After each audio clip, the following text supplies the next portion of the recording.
Example 1. Positive વાક્ય, ભરત દ્વારા તને ફસાવવામાં આવ્યો.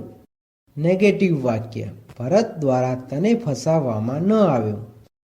ઇન્ટ્રોગેટિવ વાક્ય, શું ભરત દ્વારા તને ફસાવવામાં આવ્યો?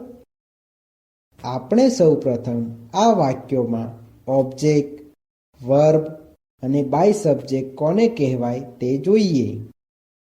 આ વાક્યમાં તને ઓબ્જેક્ટ છે, ફસાવવું વર્બ છે અને ભરત દ્વારા બાય સબ્જેક્ટ છે. હવે આપણે ફોર્મ્યુલા પ્રમાણે પોઝિટિવ વાક્યનું અંગ્રેજી વાક્ય બનાવતા શીખીશું. ઓબ્જેક્ટ એટલે કે તનેનું અંગ્રેજી યુ થાય છે. વોઝ અથવા વેર. આ વાક્યમાં ઓબ્જેક્ટ તરીકે યુ હોવાથી યુની સાથે વેર આવે છે. વર્બ એટલે કે ફસાવવું.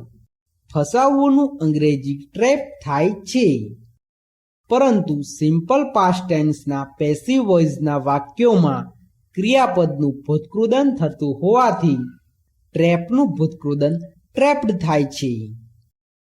બાય સબ્જેક્ટ એટલે કે ભરત દ્વારા. ભરત દ્વારાનું અંગ્રેજી બાય ભરત થાય છે. આ વાક્યમાં અધર વર્ડ્સ નથી. આમ આ વાક્યનું અંગ્રેજી યુ વેર ટ્રેપ્ડ બાય ભરત એવું થાય છે. તેવી જ રીતે નેગેટિવ વાક્યનું અંગ્રેજી વાક્ય બનાવતા શીખીએ. ઓબ્જેક્ટ એટલે કે તનેનું અંગ્રેજી યુ થાય છે. વોઝ અથવા વેર. આ વાક્યમાં ઓબ્જેક્ટ તરીકે યુ હોવાથી યુની સાથે વેર આવે છે. નોટનું નોટ. વર્બ એટલે કે ફસાવવું. ફસાવવુંનું અંગ્રેજી ટ્રેપ થાય છે. પરંતુ સિમ્પલ પાસ્ટ ટેન્સના પેસિવ વોઇસના વાક્યોમાં ક્રિયાપદનું ભૂતકૃદન થતું હોવાથી ટ્રેપનું ભૂતકૃદન ટ્રેપ્ડ થાય છે. બાય સબ્જેક્ટ એટલે કે ભરત દ્વારા. ભરત દ્વારાનું અંગ્રેજી બાય ભરત થાય છે. આ વાક્યમાં અધર વર્ડ્સ નથી. આમ આ વાક્યનું અંગ્રેજી you were not trapped by Bharat એવું થાય છે. તેવી જ રીતે ઇન્ટ્રોગેટિવ વાક્યનું અંગ્રેજી વાક્ય બનાવતા શીખીએ. વોઝ અથવા વેર. આ વાક્યમાં ઓબ્જેક્ટ તરીકે યુ હોવાથી યુની સાથે વેર આવે છે.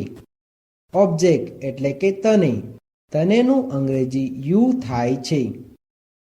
વર્બ એટલે કે ફસાવવું. ફસાવવુંનું અંગ્રેજી ટ્રેપ થાય છે.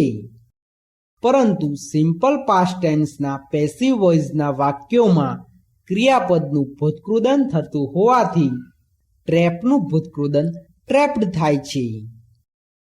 બાય સબ્જેક્ટ એટલે કે ભરત દ્વારા.